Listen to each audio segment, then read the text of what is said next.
देखिए, आज मैं सावित्री बाई की स्टोरी लेकर आया हूँ। ये काफ़ी हेल्पफुल है। देखिएगा, काफ़ी हेल्पफुल क्या है, हमारा जो इतिहास में बीता गया है, जो हमारे पुराने काल में, प्राचीन काल में जो जो हुआ है, वो स्टोरी लेकर आया हूँ। काफ़ी हेल्पफुल है।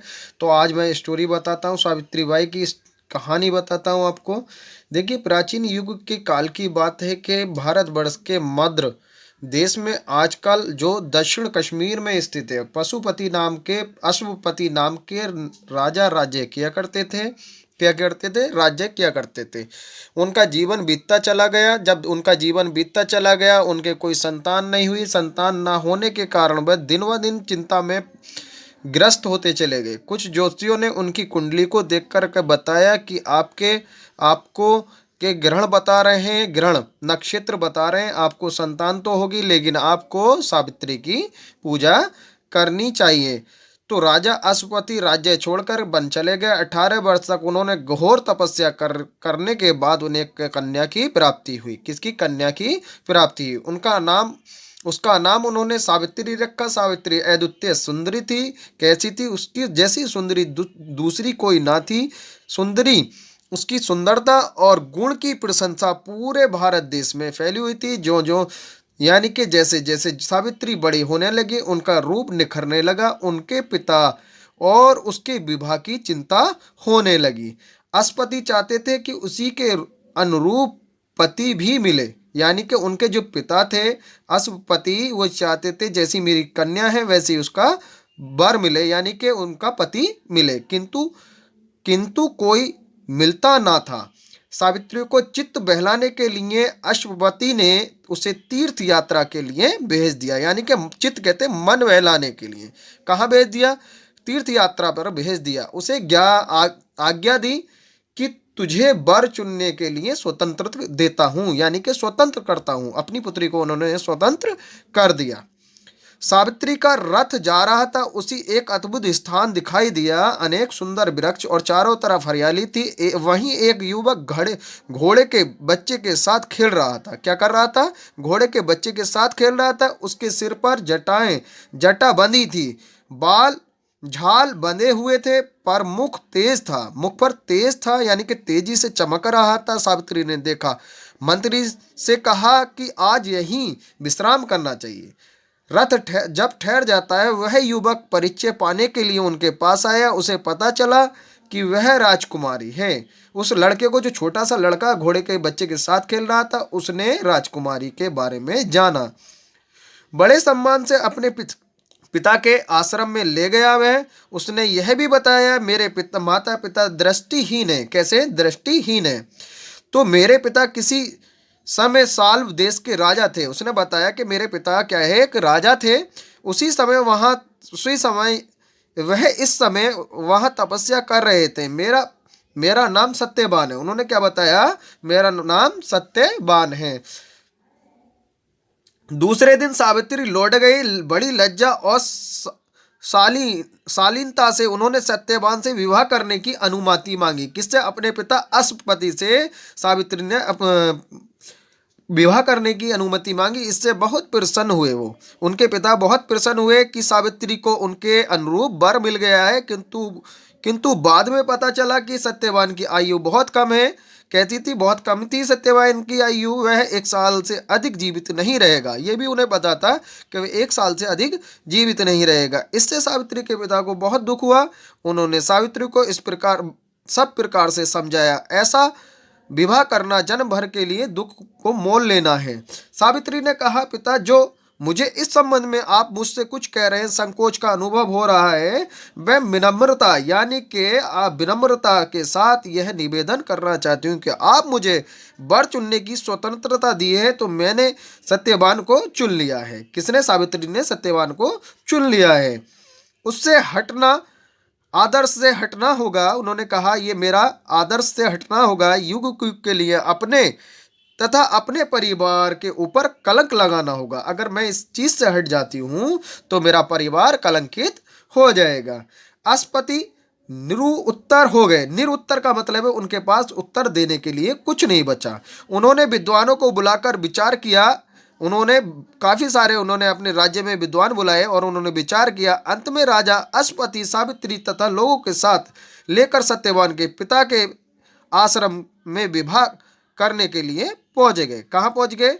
सत्यवान के पिता के आश्रम में विवाह करने के लिए पहुंच गए। उन्होंने सत्यवान के पिता द्युमत सेन के सामने सावित्री के विवाह का प्रस्ताव रख दिया। द्युमत सेन ने पहले तो अस्वीकार कर दिया। वह बोले, महाराज मैं दरिद्र हूँ, बहुत छोटा हीन इंसान हूँ, तपस्या कर रहा हूँ। यद्यपि किसी समय राजा था, किंतु अब तो मैं कंगाल हूँ, दरिद्र, कमजोर, ठीक है, कमजोर, दरिद्र, ठीक है। राजकुमारी को किस प्रकार अपने यहाँ रख सकूंगा? क्या कहा? मैं राजकुमारी को किस प्रकार वहां रख सकूंगा। अब देखिएगा, अब सावित्री क्या कहती हैं। अस्पति ने इस स्थिति को बताते हुए विवाह का आग्रह कर लिया। अंत में सत्यवान के पिता मान गए। आश्रम में वन में दोनों का विवाह हो गया। अश्वपति बहुत सा धन अलंकृत आदि दे रहे थे। दस्युमत सेन ने कुछ भी नहीं लिया। उन्होंने कहा, मुझे इनसे कोई काम नहीं है।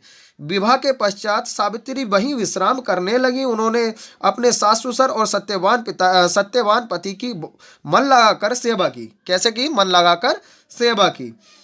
सत्यवान और सावित्री सदा लोक कल्याण, सदा उपकार की बातें किया करते थे। सावित्री दिन भर कामकाज में लीन रहती थी। जब उन्हें अवकाश मिलता तो भगवान की प्रार्थना में लीन हो जाया करती थी कि मेरे पति की दीर्घायु हो। उन्होंने अपने पति के लिए भगवान से प्रार्थना की। समय निकट आता गया और उनकी चिंता बढ़ती गई। सत्यवान के जीवन में 3 दिन शेष रह गए। कितने दिन शेष रह गए? 3 दिन शेष रह गए। सावित्री ने अपने भोजन को भी छोड़ दिया। दिन रात प्रार्थना में लगी रही, ईश्वर की प्रार्थना में। यह कि कहा जाता है कि ईश्वर से रात दिन मांगो तो सब कुछ मिलता है, ना मांगो तो कुछ नहीं मिलता है। लगे रहना चाहिए इंसान को।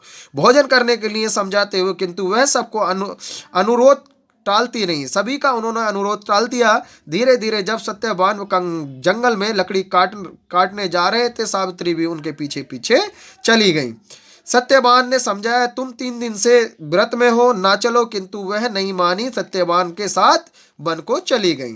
सत्यवान एक पेड़ पर लकड़ी काटने के लिए चढ़ गए। कहाँ चढ़ गए? लकड़ी काटने के लिए चढ़ गए। थोड़ी देर में उन्होंने बहुत सारी लकड़ियां काटकर गिरा दी। सावित्री ने कहा कि अब लकड़ी बहुत हो गई, उतर आइए। सत्यवान पेड़ से उतरे। उन्होंने कहा, मेरे सिर में चकरा रहा है, मेरा सिर चकरा रहा है। सत्यवान धीरे धीरे बेहोश होने लगा और कुछ ही क्षण में उन्होंने अपने प्राणों को त्याग दिया। यद्यपि सावित्री जानती तो वह, जब उन्होंने अपने पति को निष्प्राण देखा तो वे विलाप करने लगी। इसी समय उन्होंने ऐसा जान पड़ा कि कोई भयानक किंतु तेजपूर्ण परछाई उनके सामने खड़ी हो। उसे देखकर सावित्री भयभीत हो गई। न जाने कहां से उनमें बोलने की साहस आ गया। उन्होंने कहा, प्रभु आप कौन हैं? प्रभु आप कौन हैं? उस समय उन्होंने कहा, मैं यमराज हूं। कौन हूं? यमराज हूं। मुझे लोग यमराज के नाम से पुकारते हैं। मैं तुम्हारे पति के प्राण लेने आया हूं। क्या? मैं तुम्हारे पति के प्राण लेने आया हूं, प्राण लेने आया हूं।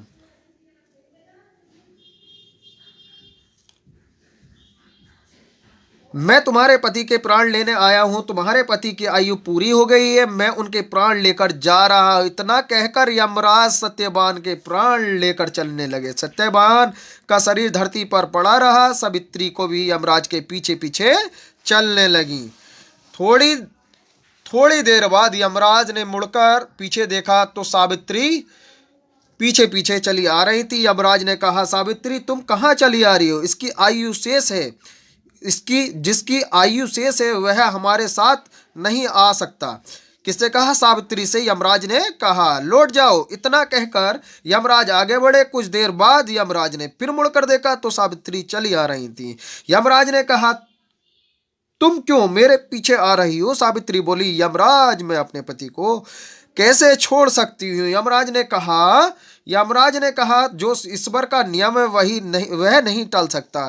तुम चाहो तो कोई वरदान मुझसे मांग लो। यमराज ने कहा सावित्री तुम मुझसे कोई भी वरदान मांग लो। सत्यवान का जीवन छोड़कर मैं जो मांगोगे मांगो, जो मांगना हो मांग लो, चली आओ। सावित्री ने बहुत सोच समझ कर कहा मेरे सास और ससुर देखने लगे और उन्हें उनका राज्य मिल जाए। यमराज ने कहा ऐसा ही होगा। क्या कहा यमराज ने सावित्री से? ऐसा ही होगा। थोड़ी देर बाद उन्होंने देखा कि सावित्री फिर पीछे चली आ रही है। यमराज ने सावित्री को बहुत समझाया और कहा अच्छा एक वरदान और मांग लो। सावित्री ने कहा ठीक है, मेरे पिता को संतान प्राप्ति हो जाए। किसने कहा? मेरे पिता को संतान प्राप्त हो जाए। यमराज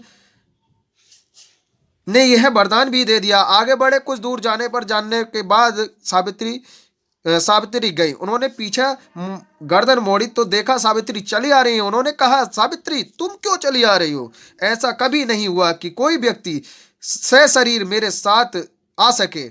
तुम लौट जाओ। सावित्री ने कहा मैं इन्हें छोड़कर नहीं जा सकती, शरीर का त्याग कर सकती हूँ। क्या कहा? मैं सत्यवान को छोड़कर नहीं जा सकती और मैं अपने शरीर का त्याग कर सकती हूँ। किससे कहा था सावित्री ने? यमराज से। यमराज चकराए कि यह कैसी स्त्री है, इतनी दृढ़ स्त्री मैंने कभी अपनी यमराज काल में नहीं देखी। कोई बात ही नहीं मानती, पता नहीं क्या करना चाहती है। उन्होंने कहा अच्छा एक वरदान मुझे और मांग लो, एक वरदान और मांग लो और मेरा कहना मानो। भगवान की जो आज्ञा है उसके विरुद्ध लड़ना बेकार है। किसने कहा? यमराज ने सावित्री से कहा। सावित्री ने कहा यमराज आप यदि वरदान देना ही चाहते हैं तो यह वरदान मुझे दीजिए कि मुझे संतान प्राप्त हो जाए। यमराज ने कहा ठीक तो ऐसा ही होगा। यमराज आगे बढ़े किंतु कुछ ही दूरी पर उन्हें ऐसा लगा कि वह लौटी नहीं। किसको लगा? यमराज को। यमराज को क्रोध आ गया। उन्होंने कहा तुम मेरा कहना नहीं मानती। सावित्री ने कहा हाँ धर्मराज आप मुझे संतान प्राप्ति का आशीर्वाद दे चुके हैं और मेरे पति को अपने साथ लिए जा रहे हैं, ये कैसा संभव है? यमराज को अब ये ध्यान आया। उन्होंने सत्यवान के प्राण छोड़ दिए और सावित्री की दृढ़ता और धर्म की प्रशंसा करते हुए चले गए। इस सावित्री उस पेड़ के पास पहुंची जहां सत्यवान का शरीर पड़ा हुआ था। सावित्री ने अपने दृढ़ता तथा तपस्या के बल से असंभव बात को भी संभव बना दिया। देखिएगा, जो बात यमराज के सामने असंभव थी उन्होंने अपनी तपस्या और बल के सामने उस असंभव बात को भी संभव कर लिया।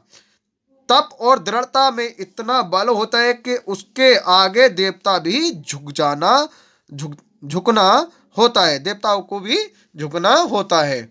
तो इस कारण सावित्री हमारे देश की नारियों में सिरमौर हो गई हैं। आज वह हमारा आदर्श बनी हुई हैं। तो जैसे सावित्री थी हमें भी वैसा ही, हमारे हिंदुस्तान की नारियों को भी वैसा ही बनना चाहिए। इतनी दृढ़ प्रतिज्ञा करनी चाहिए, जो काम असंभव है उनको संभव करना चाहिए। नारी अगर ठान ले तो सब कुछ हो सकता है। जैसे सावित्री बाई ने अपने पति के प्राण यमराज से छुड़ा लिए, इसी तरह के सभी नारियों को होना चाहिए। वीडियो को लास्ट तक देखिएगा। आज मैंने सावित्री बाई की स्टोरी बताई है, कहानी बताई है, काफ़ी अच्छी लगी है मुझे भी बताने में। आपको भी मुझे उम्मीद है, आई होप कि आपको भी अच्छी लगेगी।